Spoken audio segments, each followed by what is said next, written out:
Ora, tudo provém de Deus, que nos reconciliou consigo mesmo por meio de Cristo, nos deu o ministério da reconciliação. Verso 20 de 2 Coríntios 5, lerei agora. De sorte que somos embaixadores em nome de Jesus, de Cristo, como se Deus exortasse por nosso intermédio. Em nome de Cristo, pois, rogamos que vos reconcilieis com Deus. Amém. Pai, faz uso da leitura, da exposição da palavra, para nos transformar nesta manhã naquilo que Tu mesmo, Senhor, acha necessário. Por favor, em nome de Jesus, por favor, amém. Amém. Queridos, o evangelismo é tão importante, tão crucial, que o primeiro a fazê-lo foi o próprio Deus. Evangelização é tão prioritária para nossas vidas, que Deus mesmo o criou. Deus criou, Deus lançou o seu conteúdo e foi o primeiro a propagar o evangelismo, a boa notícia do evangelho. Evangelização é o ato de propagar, tornar conhecido, revelado e aceito o evangelho que foi sintetizado na última aula aqui, que fala desse plano maravilhoso de redenção, criado e elaborado por Deus por nos amar, de um mundo que se afastou de Deus, mas Deus veio buscar esse mundo, salvar, remir, perdoar. Mundo, eu e você, todos nós, todos os que existem, e reconciliar consigo todas as pessoas e os sistemas. Essa é a vontade de Deus, isso se dá por meio da obra de Jesus, sua morte na cruz, sua ressurreição, todo aquele plano maravilhoso que foi sintetizado aqui na aula passada, está aqui, é o 2º capítulo desse livro, Nosso Silêncio Culpado, que estamos estudando aqui nesse mês de julho. Domingo que vem será a última aula, presbítero Ângelo, 4º capítulo, falará do Espírito de Deus. Foi o primeiro, mas ele, continuando a ser o maior evangelista, ainda é o próprio Deus.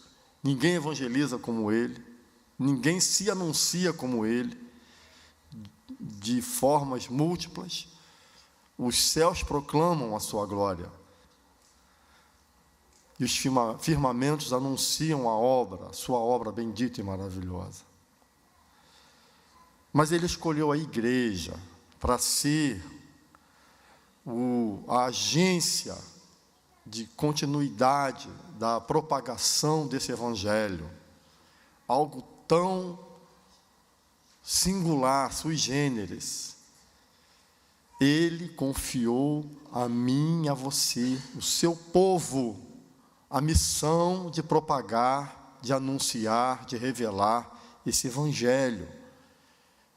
É uma obra maravilhosa, é um privilégio singular, talvez o maior dos privilégios que tenhamos seja esse. Os anjos queriam ter essa missão e não foi dada a eles, foi dada a nós, a igreja. Deus constituiu sua igreja, seu povo, sua gente, seus filhos, para ser uma comunidade de testemunho e também de adoração, é claro. A gente vive para adorar e vive para testemunhar.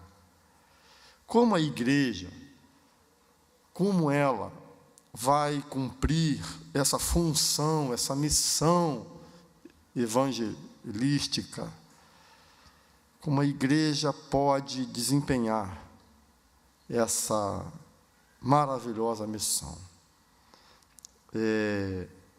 Eu vou então aqui dissertar essas formas. Não está também exatamente como o Stott, fui até bastante fiel, não excluindo quase nada.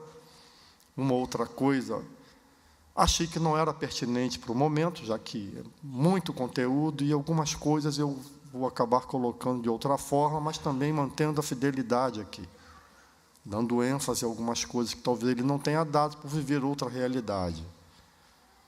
Mas, por favor, preste muita atenção, é uma palavra de confrontação e de engajamento, há um desafio no final, e aí, eu com isso, o que eu vou fazer com essa mensagem?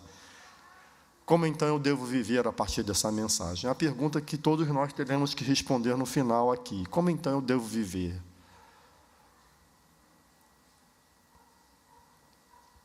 Como deve ser a minha vida após essa mensagem?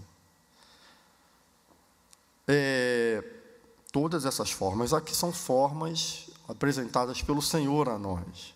Tá bem?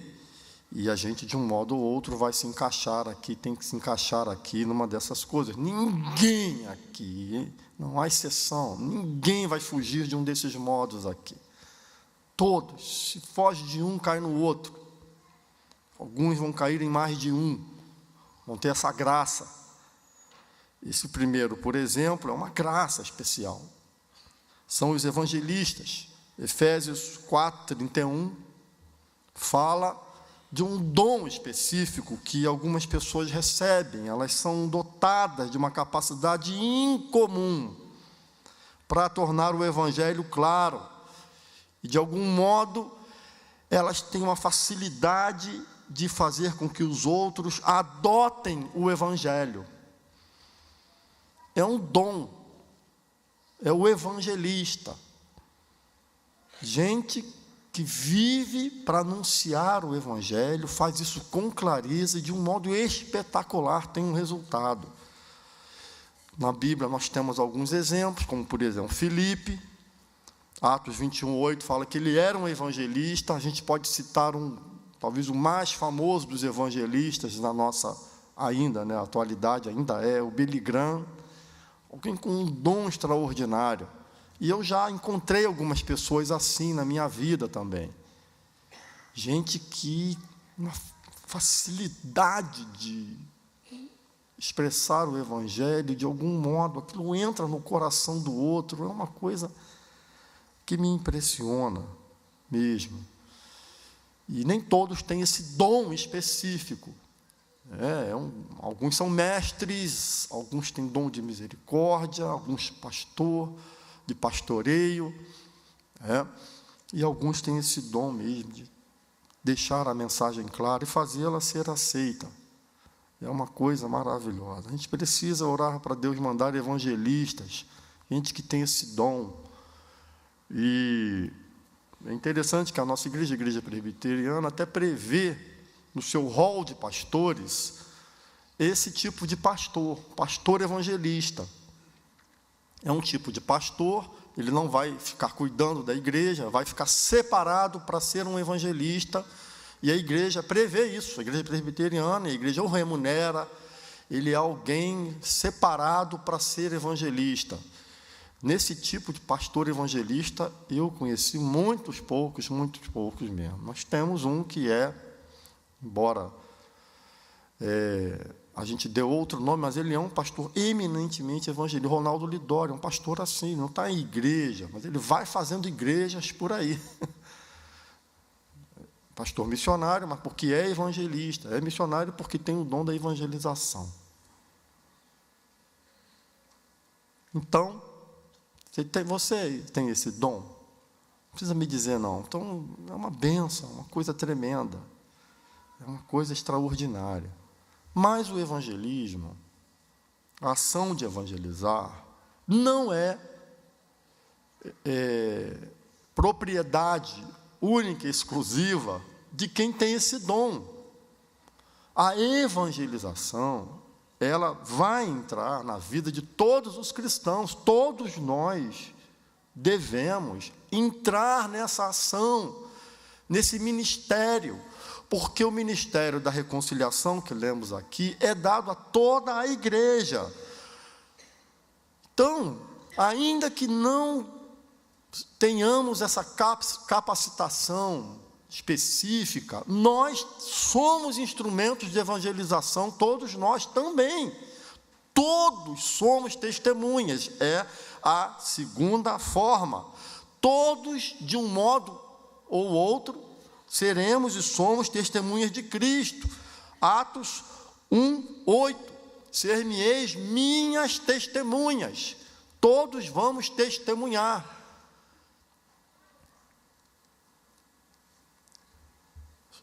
Sobre Jesus. Tem uma máxima que o Stott elaborou, que ela é maravilhosa. Toda a igreja, todos nós, toda a igreja, todos os membros da igreja, levando todo o evangelho, não apenas parte dele, porque tem igrejas que só pregam uma dimensão do evangelho. E ele é multiforme. Quando você pega o Sermão do Monte, está ali as dimensões múltiplas do evangelho, que fala de santidade, que fala de conversão, que fala de família, fala de uma série de dimensões, todo o evangelho, a todo mundo, toda a igreja, levando todo o evangelho a todo mundo.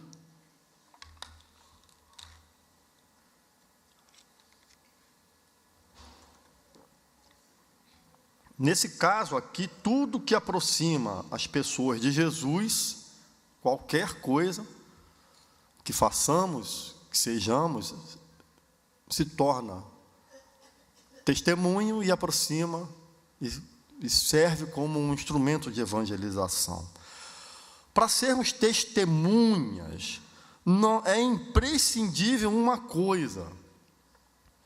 Como é que eu vou testemunhar se eu me isolo? Se eu vivo num gueto religioso, crente? Para que eu testemunhe, eu tenho que deixar a minha vida, vazar o evangelho, através de contatos pessoais. Para que a igreja testemunhe, eu e você, nós precisamos nos relacionar com todas as esferas possíveis da cidade, vizinhos, trabalho, associações. A gente precisa estar lá e entender que, estando lá, eu serei testemunha. As pessoas vão olhar para mim e ali eu vou ter múltiplas possibilidades de testemunhar a favor de Jesus, pelo meu modo de ser, de falar, de compreender, pela minha ética, a misericórdia que vou expressar nas situações, o amor, o respeito, com a minha vida, com o meu modo de ser, com o meu modo de enfrentar a realidade, com o meu modo de lidar com tudo. Ali eu tenho sempre que pedir uma graça para que as pessoas vejam em mim, que elas não vão ver em mais ninguém a não ser naqueles que pertencem ao povo de Deus, que fazem parte desse povo. Eu tenho que estar lá. É muito comum ainda. Eu gostaria tanto que isso fosse mais incomum em nossas vidas. Incomum ouvir essa frase: eu quase não tenho amigo não crente. Eu quase não tenho. Tem gente que fala: eu não me relaciono com ninguém fora da igreja, minha vida se transformou. Isso é uma tragédia. É uma tragédia. Tudo bem que você tenha seu ciclo de intimidade na igreja por causa da identificação, mas daí a você não ter relacionamentos. A gente vai falar disso um pouquinho mais na frente, eu vou voltar a isso, que isso é uma coisa muito importante. Isso é fundamental. Então, eu sou testemunha. Me converti, me tornei testemunha. O Stott não fala isso, isso é meu. Você não tem jeito. Ou você é uma testemunha, ou você é uma tristemunha. Vai cair em um e o outro. Para ser testemunha de Cristo, nós precisamos, então, é imprescindível um contato pessoal. Para isso, nós temos que estar no mundo, nos identificarmos com o mundo. Mundo, aqui, entenda, tá? É onde estão os que não conhecem Jesus. É onde eu e você temos que estar. Mundo, nesse sentido, mundo, alguns traduzem como universo de perversidades e pecados, não é nesse sentido exatamente que eu estou falando, mas no sentido de gente que não tem Jesus lá, os que ainda não pertencem ao mundo do povo de Deus, né? Nós estamos nesse mundo, o mundo não é algo à parte de nós, nós temos que estar lá onde não se tem Jesus, é lá.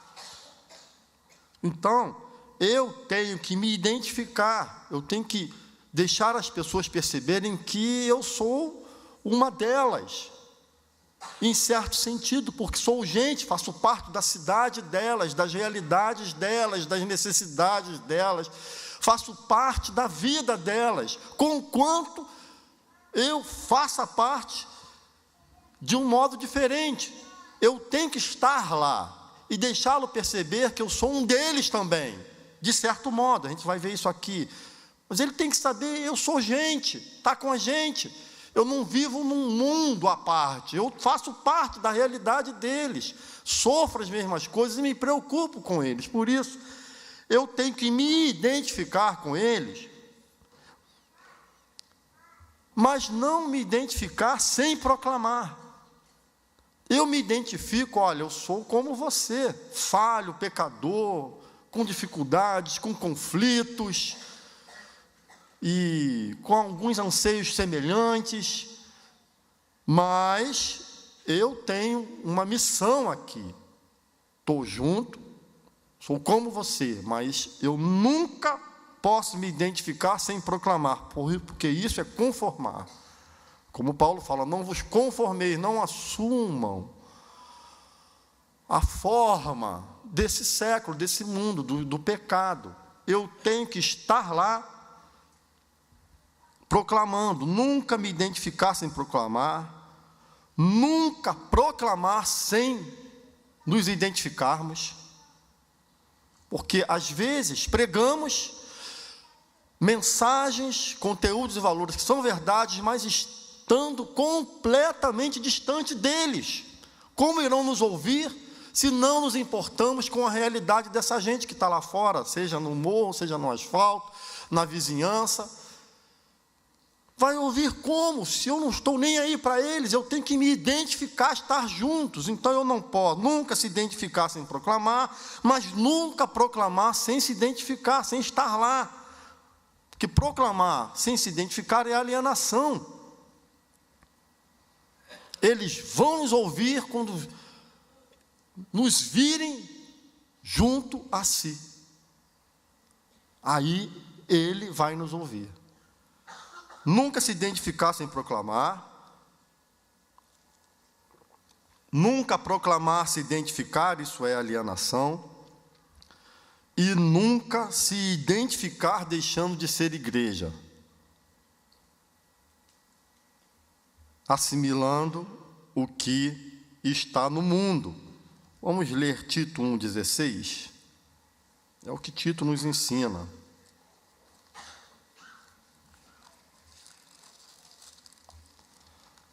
Texto de uma beleza maravilhosa. Alguém achou? Tito 1,16. Alguém achou aí, por favor? Então eu leio. No tocante a Deus, professam conhecê-lo. Olha que coisa. Entretanto, o negam por suas obras. É por isso que são abomináveis, desobedientes e reprovados para toda boa obra. Professam conhecê-lo, entretanto negam por suas obras.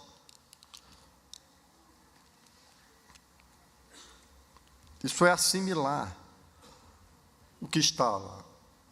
A gente se identifica tanto que se torna totalmente igual. Não proclama, pior que não proclamar, porque às vezes você não proclama, você fica em silêncio, é o silêncio oculto. Mas você também não faz nada de errado propriamente. Pior ainda é quando você acaba fazendo, sendo igual a eles, que é um caminho natural de quem não proclama. E aquela frase muito divulgada no Rio de Paz, que é belíssima: para que o mal prevaleça, basta apenas que os homens de bem não façam nada, se omitam. Não adianta você se omitir, isso não ajuda em nada. O Evangelho, ele é prerrogativa incondicional e irrevogável, e a gente não pode abrir mão dele, não pode. A proposta dessa identificação com o mundo, que a gente tem que se identificar, ela é sintetizada nessa expressão de duas palavras aqui: um mundanismo santo. E estar onde todos estão para lhes oferecer o que só a igreja tem. É difícil a gente fazer uma frase boa. Essa eu gostei, essa é minha. Gostaram, não? Boa, né? Pô, gente, é tão raro a gente fazer uma frase que a gente acha boa, que aí tudo a gente cola dos outros. Não sei se alguém já disse antes e ficou no meu inconsciente aqui, eu estou colando, mas eu não me lembro. Muito obrigado, obrigado. Estar onde todos estão para lhes oferecer o que só a igreja tem: o Evangelho do amor salvador de Jesus. Só a igreja tem isso. É um cuidado que a gente tem que ter com a igreja, porque a gente faz coisas que tem lá fora, para atrair as pessoas. Se não for pecado, não há nada de mais nisso. Mas tem coisas, se a gente abre mão do que só a igreja tem, então não serve para nada. Fazer shows, espetáculos e tal, e deixar de ter, por exemplo, que a gente vai falar aqui, transcendência, a presença poderosa de Deus, a palavra do Evangelho.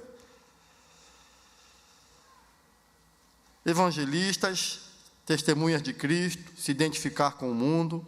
E tem também essa forma, que eu diria que é inescapável, de evangelismo, que é esse testemunho coletivo da igreja, da congregação. São ações que nós fazemos em conjunto.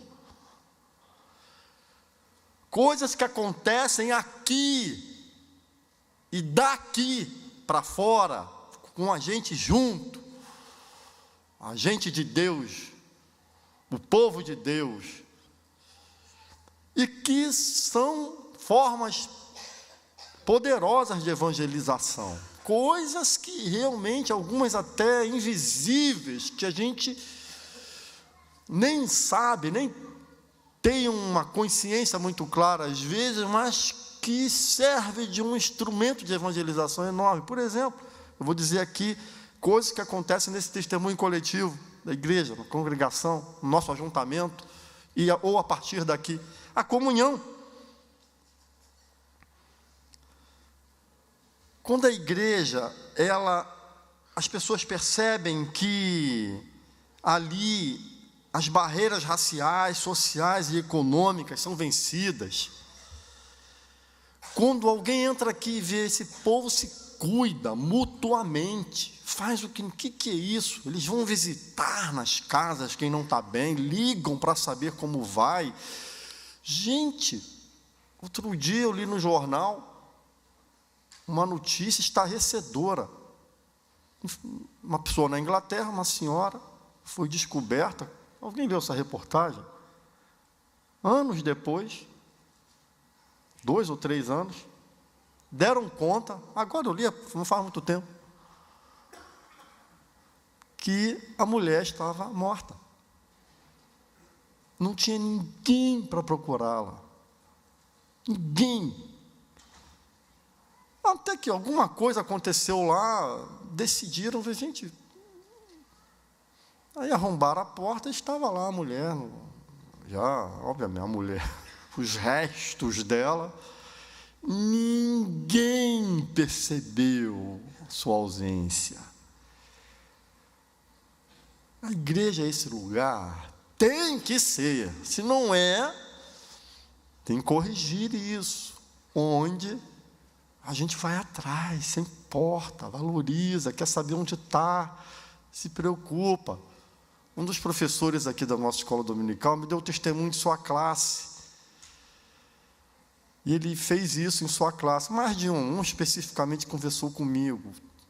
A classe, todos, isso é uma coisa para nós professores, que pegue isso com seus alunos, o que houve, por que você não está vindo? Você sabe por que seu aluno parou de vir? Pessoa da sua célula, você não vem à escola dominical na classe, ou uma célula. Tem gente que faz de tudo para se isolar. Coitado, e olha essa mulher lá do apartamento. Que isso? Mas igreja é esse lugar que as pessoas se importam. Umas com as outras, se cuidam mutuamente. Isso atrai, porque essas ações revelam um amor extraordinário, singular, diferenciado, o amor de Deus, que me faz me importar com você. Aceitar uma convivência onde é difícil na sociedade, dos diferentes, e pior ainda, ou melhor, muito melhor ainda, a igreja possibilita a convivência dos divergentes. Nada a ver com o filme aí que adolescentes se adoram. A gente aqui permite a convivência do divergente. E eu acho uma chatice essas discussões de futebol. Hoje, atualmente, acho uma chatice, negócio que eu peço a Deus misericórdia, está no meu coração para. Mas acho muito interessante aquelas brincadeiras aqui entre a igreja, e depois estão se abraçando e tal. Isso é uma coisa legal. E falam coisas pesadas. E tem um irmão aqui na igreja, então, que eu jamais entraria numa discussão de futebol com ele, porque o cara não é mole. Então, já sabe, obviamente, do que eu estou falando. É tudo na brincadeira, eu sei que é, mas eu acho que ele tem uma lista imensa de respostas lá para dar a exata. Igreja é esse lugar que permite a divergência de opiniões, de conceitos, de visões. Tem que ser. O Espírito tem que trabalhar, gente. Isso é um evangelismo tremendo.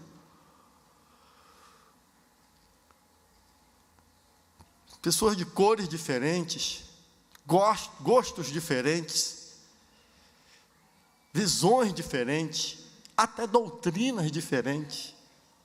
E a gente está aqui, convivendo, sem abrir mão do Evangelho, sem abrir mão da exortação, em amor, para corrigir o irmão, corrigir a irmã. É uma coisa maravilhosa. É uma vívida expressão de que ali há um poder sobrenatural inigualável. Inigualável.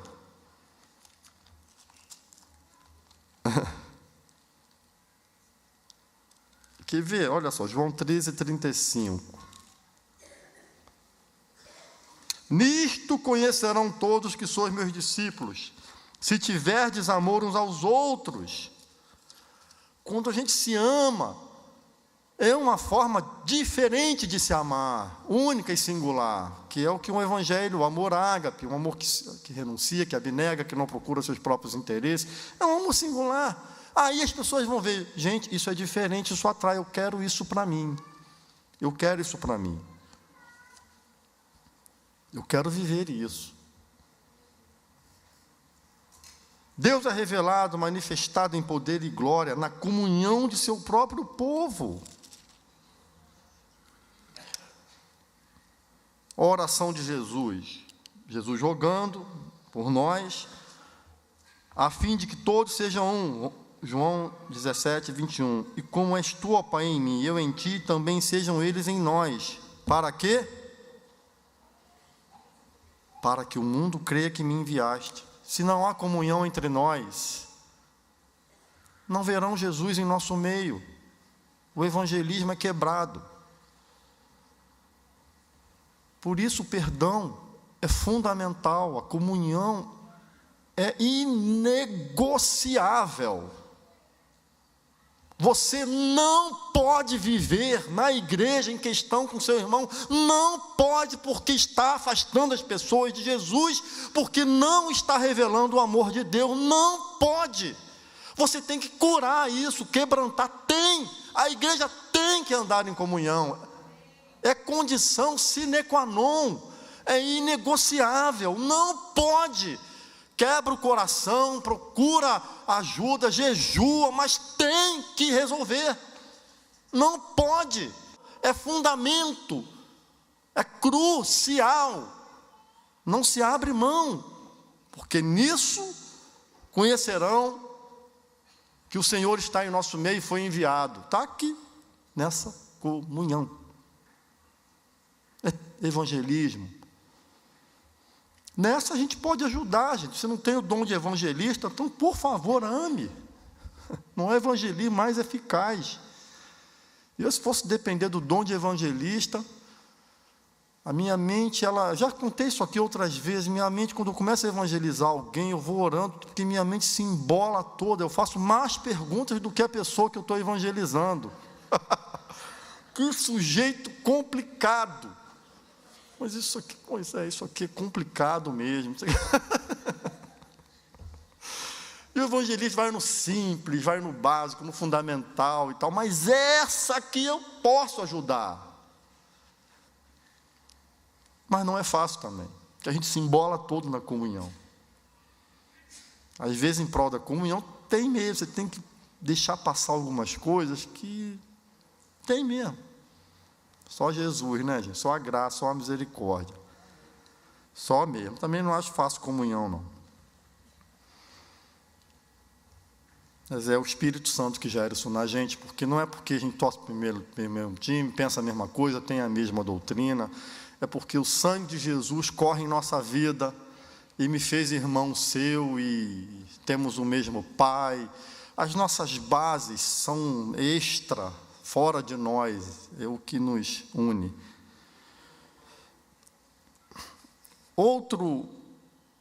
Outra forma de testemunho coletivo que evangeliza demais é o serviço, comunhão e agora serviço. Quando a igreja serve, ela expressa de modo vivo o amor de Deus. Senhor, quando te visitamos, aí ele fala aquela lista. Fizemos a Ele o serviço quando servimos ao próximo. Enfermos visitados, prisioneiros visitados, gente faminta, ajudada. Um evangelismo eficaz requer uma igreja que faz de tudo que estiver ao seu alcance para amparar os necessitados, alimentar os famintos, proteger os fracos desamparados, cuidar dos enfermos, melhorar a vida de todos, a troco de nada. Essa é a diferença. Eu não faço para botar um tijolinho lá no céu para mim. Outro dia, Elivânia, uma pessoa conversando com ela, um conhecido nosso, que faz coisa dessa, no entender dele, ele tem que fazer para botar tijolinhos lá no céu para ele. Eu fiz uma brincadeira de muito mau gosto, mas não com ele, com Elivânia, né? Nem sei se conto. Falei assim, diz para ele preparar tijolos térmicos. Não devia, falei só para Elivânia, tá? Não entenderam não a piada?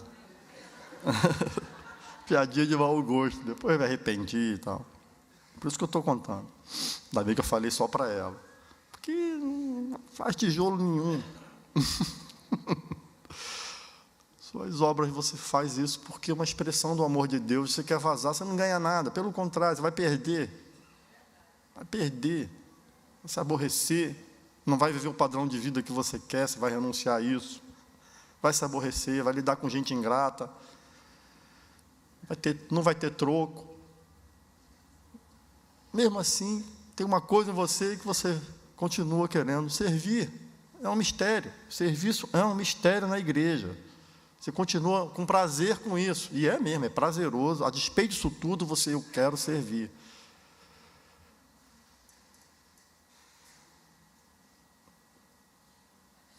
Uma vez eu falei assim para ele, Ivana, puxa vida, a gente serve a pessoa, já pensou se essa pessoa que a gente serve, ela se voltar contra a gente e dá um golpe, mata a gente?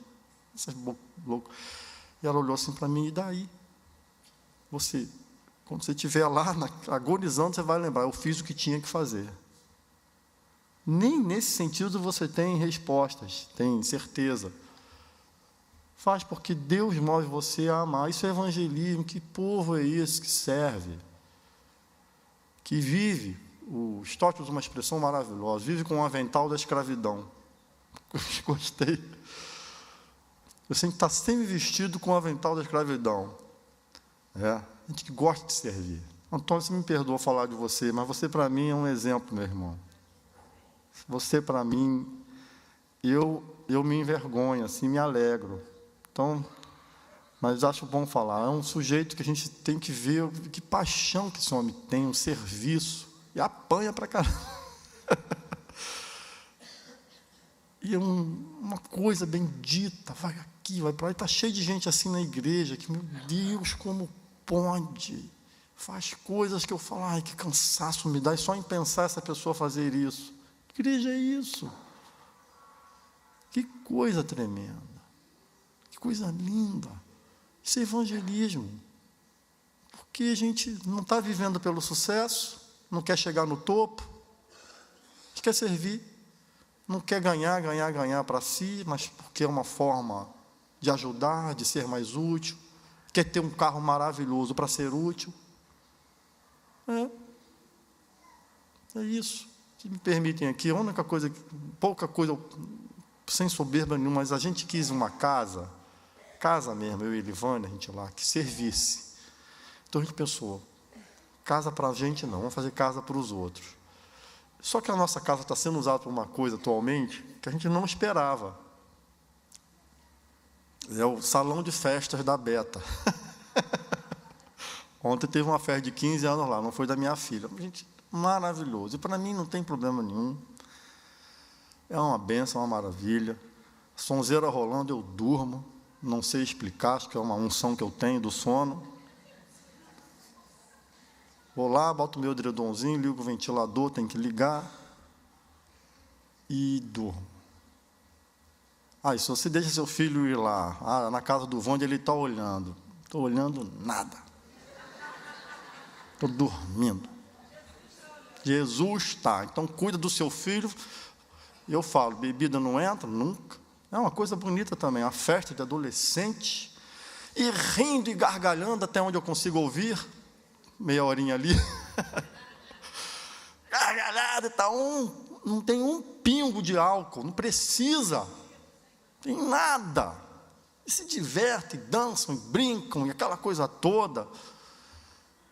E coisa bendita. Eu falei, meu, que privilégio, é um privilégio esse. Você serve com sua casa. Aqui, o irmão ontem falando, aliás, nosso congresso missionário, a oportunidade de receber gente. O irmão falando, eu recebi não sei quantos índios lá em casa. Então, o que é isso? É abrir sua casa. O outro empresta o carro, não vai comer o carro, é um serviço, e se preocupa com o pessoal que dá glória, a casa caindo, junta todo mundo, vai lá. Troco. Tem gente que faz isso também, só que a diferença aqui, que tem que ser, a gente faz troco de nada, eu não vou ganhar nada, vou ganhar satisfação em ver que a coisa está sendo feita. Isso é um testemunho tremendo. Mas se a igreja não faz, a igreja não é ouvida, sua mensagem não é aceita se suas ações não revelam um amor que transforma, reconcilia tudo e a todos com o amor de Deus Pai. A mensagem não é ouvida. Aí a frase, né? Suas obras falam tão alto que eu não consigo ouvir o que tu dizes.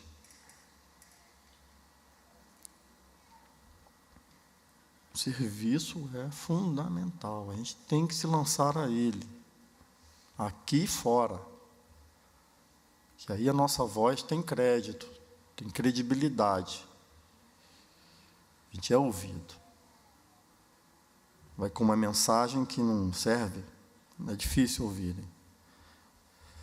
Comunhão, serviço, eu estou falando do testemunho coletivo. E tem uma terceira que isso aqui não está em ordem de importância não, tá, gente? Não está mesmo. E não é a ordem nem que o Stott coloque, serviço, eu coloquei aqui, então, só para vocês saberem, não é em ordem de importância. É difícil falar o que é mais importante aqui, mas por isso que eu estou falando isso, porque a terceira é a adoração. Talvez devesse ser a primeira. Quando a igreja adora a Deus em espírito e em verdade, Deus ali se faz presente em amor, em sua glória, em seu poder. Isto toca os corações de quem vai na igreja. Eles falam, tem alguma coisa aqui que eu não vejo em lugar nenhum. Eles sentem que Deus está ali presente, experimentam a realidade da presença de Deus.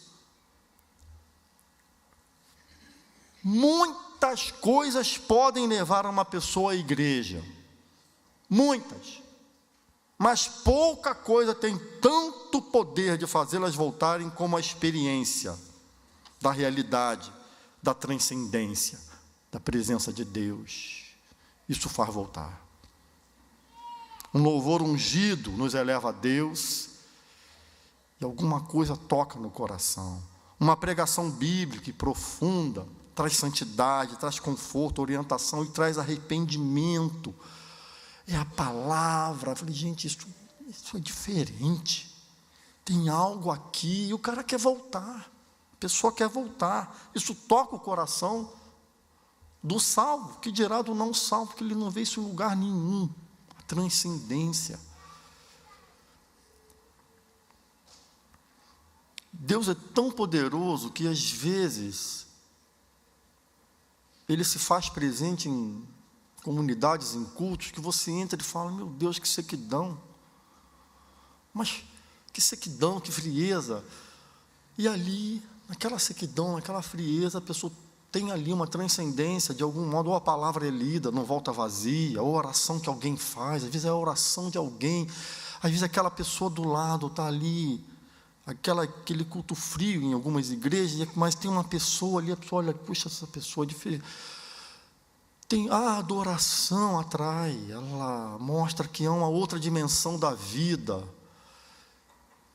que você quer saber disso, é tremendo, é maravilhoso. Eu me lembro, há muitos anos atrás, a Betânia era lá ainda na Frois, e uma amiga querida, que faz parte da igreja, está mais na Betaninha, vem aqui de vez em quando, e ela falou assim, como é que foi a experiência da conversão dela? Muito doida, muito maluca, ainda é. Mas era uma maluca de Jesus agora, ainda é uma pessoa espetacular. E ela falou assim, eu estava aí doidona, não sei o que, falando assim. Aí ela falou, entrei na igreja, cara, estava cantando uma música que era assim, amo-te, ó meu amado, quero estar sempre ao teu lado. Conhece essa música? Pois estou necessitado somente de ti. Somente de ti. Lembra, Henrique? Podia tocá-la aqui um dia desse, né? Minha vida eu encontro em ti todo o amor que eu preciso ter. Ela se derramou, tinha uma unção ali. Eu me lembro, a primeira vez que eu pisei lá ali, eu me lembro.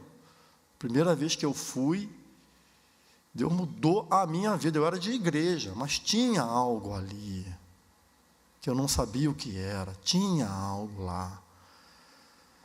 E mudou a minha vida. Foi um dia que o irmão André pregou lá. Vocês lembram? Não? Há muitos anos, até eu nem lembro. Na idade a gente vai esquecendo mesmo as coisas. Gente, meu Deus, o louvor, a adoração, aquela turma, o Henrique, Josué, o Jefinho, então, e aquela palavra, aquela coisa, eu falei, gente, falando da minha experiência, que se repetiu muitas vezes, e graças a Deus se repete hoje ainda, falando daquela primeira, que tinha algo lá, eu falei, eu quero isso para mim, quero viver isso. Sendo uma pessoa que, quando sabia de histórias assim, de quebrantamento, eu ria. Para mim, a coisa é aquela coisa sequinha e tal. A adoração, a presença de Deus, e que não pode depender de quem está ali na frente. Não pode. É bom ter os frontmans, né, as pessoas, mas depende de você ter consciência do que Deus fez por você, de que Ele está ali. O não crente, quando vê isso, ele fica impressionado. A igreja tem que ser uma comunidade de adoração para adorar. Eu não estou dizendo que temos que ser uma comunidade de adoração para evangelizar.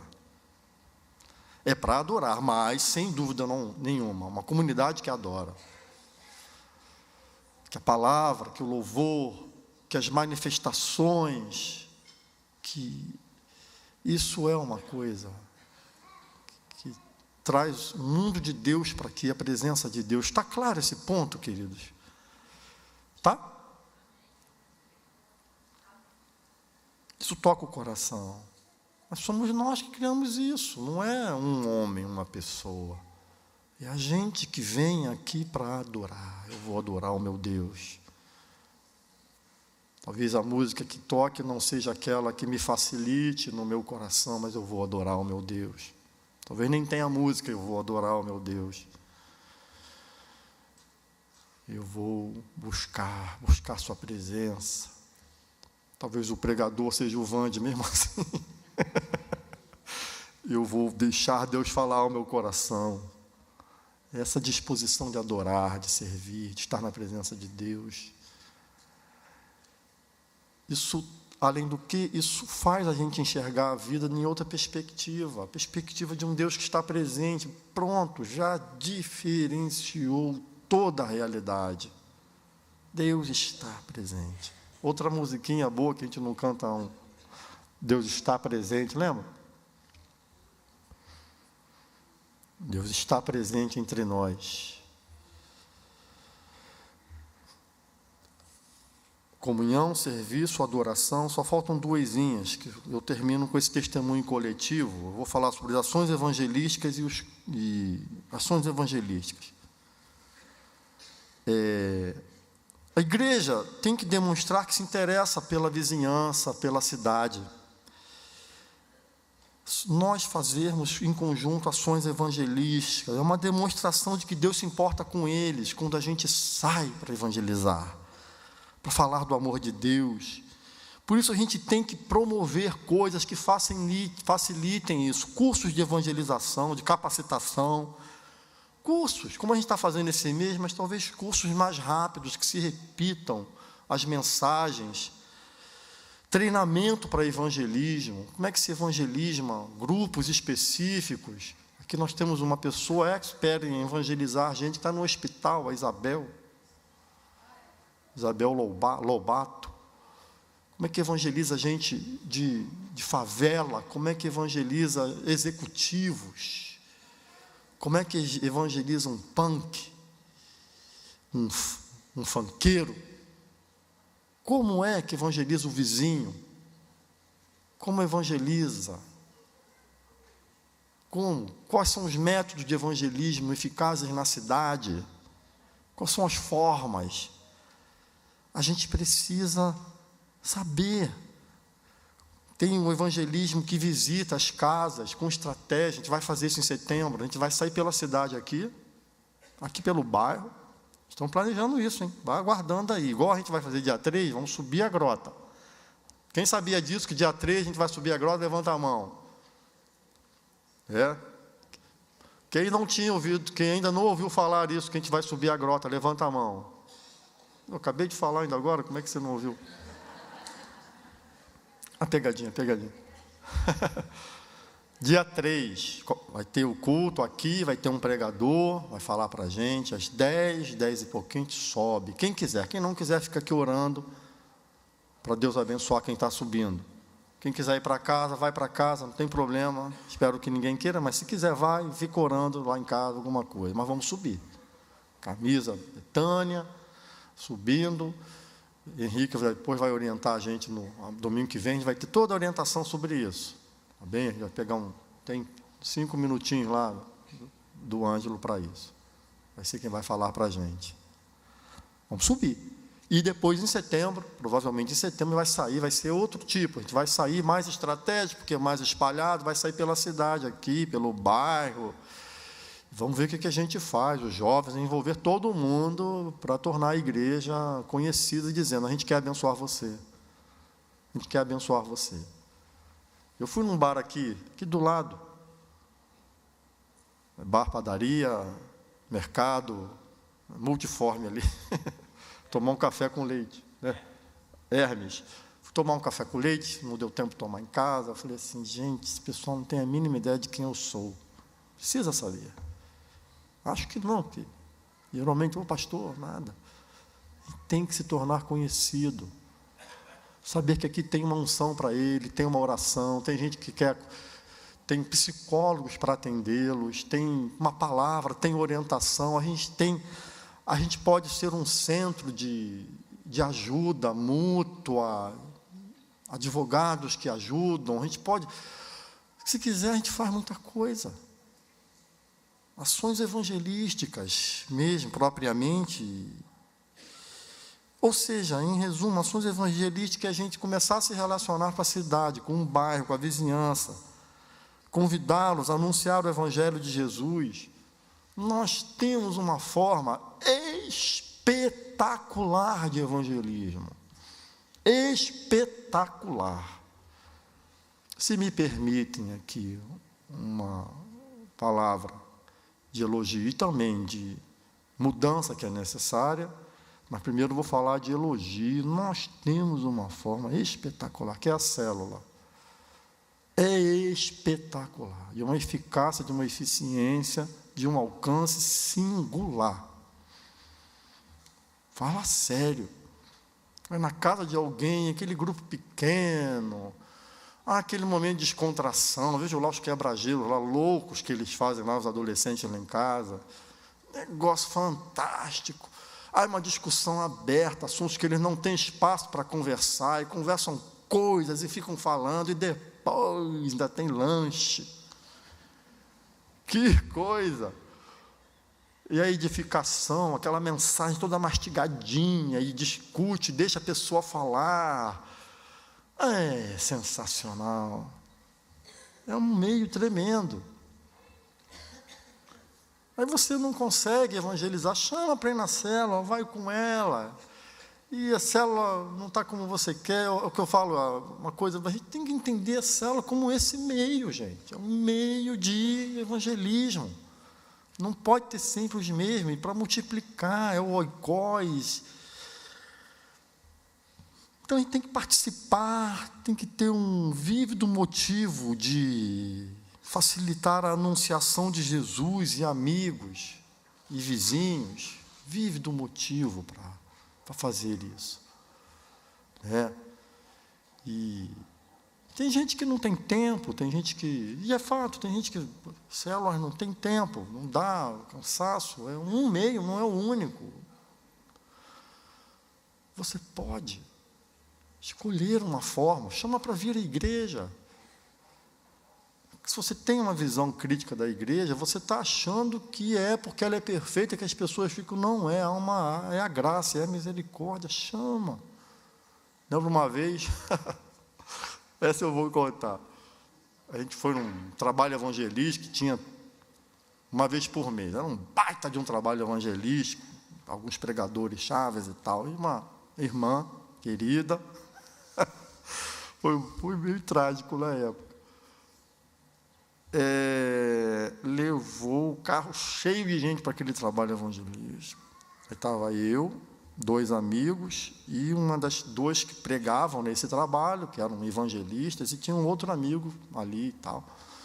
Fui convidado nesse dia para estar lá. Aí ela, que bênção, eu trouxe meu carro cheio e tal. Pois quem vai pregar? Você ou você? E aí ele falou, não, vai ser ele. Logo hoje que eu trouxe gente aberta. Na cara do sujeito, não fui eu não, graças a Deus. Logo hoje que eu trouxe gente à beça. Falei, meu Deus do céu, que coisa difícil.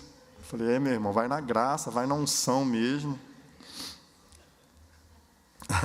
E foi uma bênção a palavra dele. Foi um negócio maravilhoso. Foi mesmo. Hoje deve ter... Não, isso aqui já não ia falar.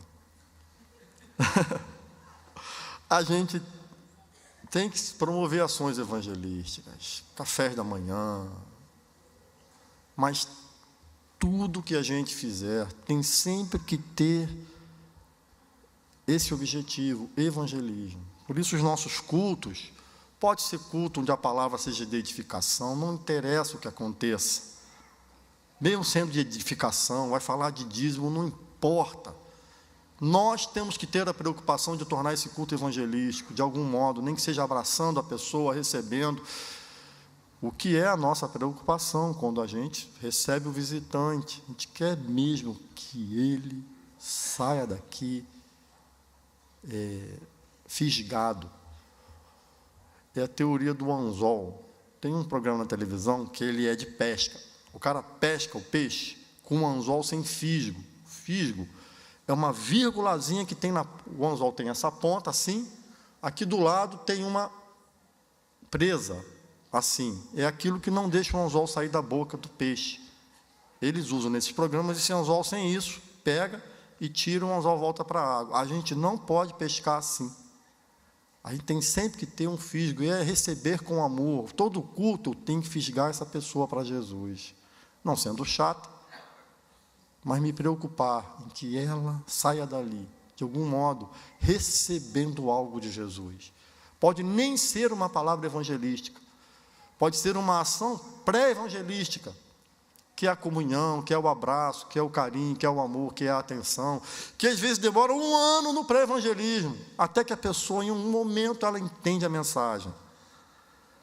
Mas a gente tem que se centrar no não convertido, dar atenção a eles, sermos amorosos, atenciosos, sempre, é contínuo,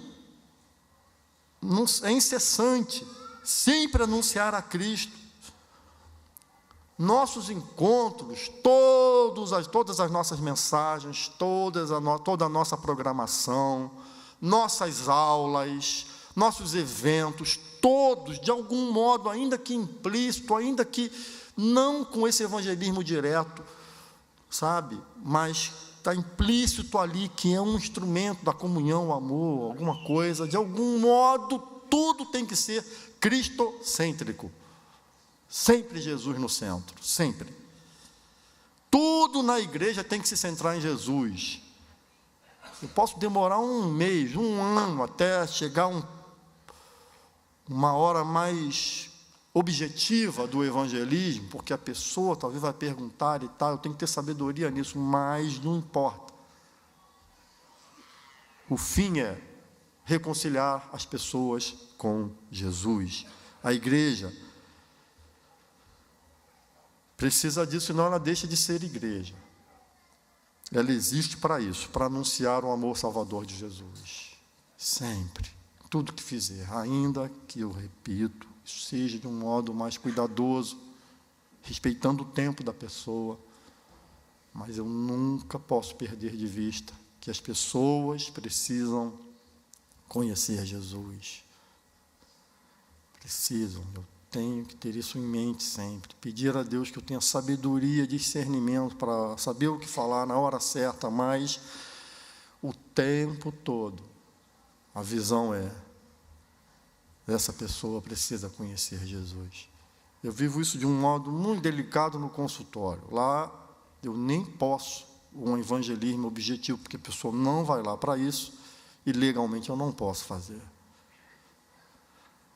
E eu fico o tempo todo, Senhor, de algum modo, vaza de mim o teu amor, vaza de mim, da minha forma de atender. Quem sabe, Senhor, uma oportunidade objetiva, eu peço a Deus.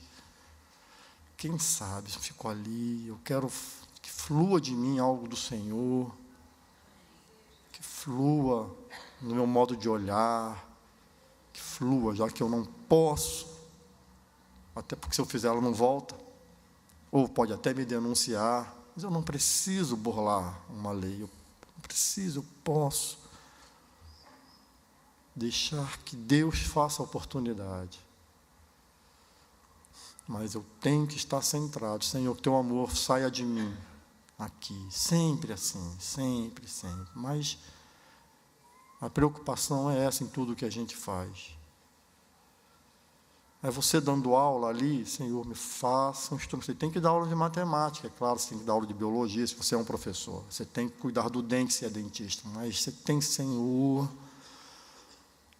que eu seja um dentista diferente, um professor, um médico, que tenha algo aqui em mim, me dá a chance de mostrar que há uma diferença.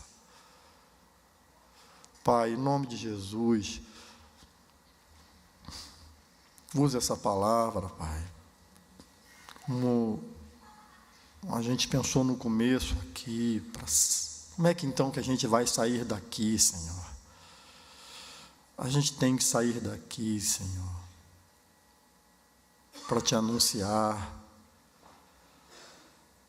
para aproveitar as oportunidades e criar outras, de te revelar. Pai, não deixa a gente viver alienado, distante, acomodado dessa missão, de te tornar conhecido, o teu amor. Dá a gente sabedoria, eu preciso tanto, Senhor. Dá a gente discernimento. Dá a gente ousadia, como os teus servos na palavra rogaram para que fosse dado sobre eles ousadia. Faz de nós gente ousada, com unção. Dá-nos ousadia, sabedoria, discernimento. Dá-nos ânimo, dá-nos vigor. Tira de nós essa coisa que nos acomoda, dá uma preguiça de fazer essas coisas, Senhor. Cansaço prévio antes de começarmos. Tira de nós vontade de desistir antes de entrar. Tira de nós, Senhor. Dá-nos a alegria de te servir, de comunhão, de te adorar, de te anunciar. Pai, olha a tua igreja que está aqui hoje.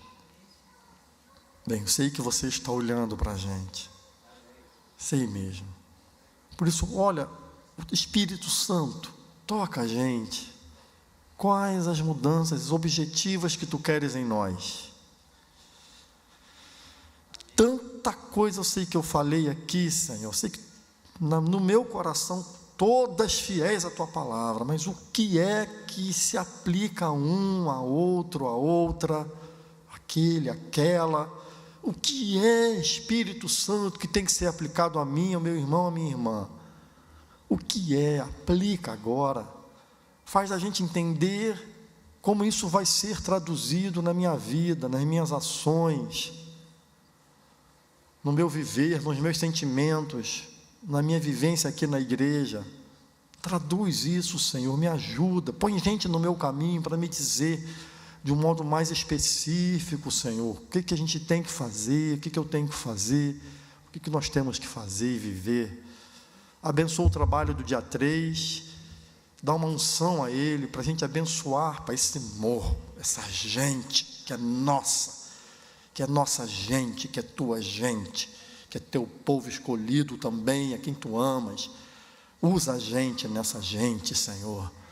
Quando sairmos pelo bairro, usa a gente com o nosso vizinho, usa a gente com a nossa família, usa-nos com quem trabalha com a gente, com nossos alunos, com clientes, com pacientes.